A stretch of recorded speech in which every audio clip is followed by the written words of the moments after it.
Welcome to the Tech Egg. Don't get scrambled. Enjoy the video. First, gather parts and set up a clear workspace at least 12 inches wide. You will need one CR2032 3V battery and a small flathead screwdriver.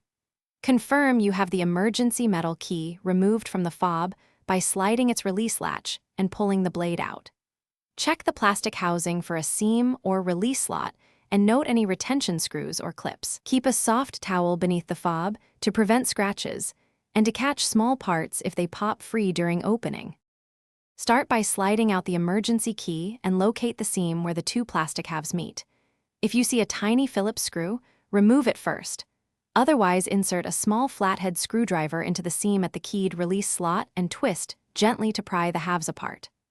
Work slowly around the perimeter, applying light, even pressure to avoid breaking plastic clips or the circuit board inside. Keep the fob facing down over your towel, so the internal pieces and buttons fall into the towel rather than onto the floor.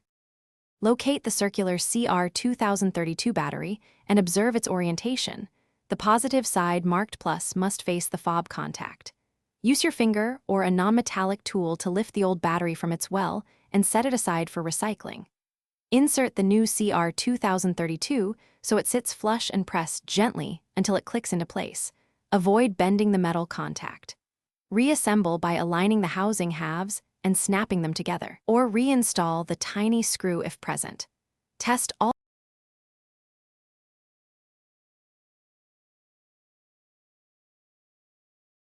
Thanks for watching. Consider subscribing if I helped unscramble your problems.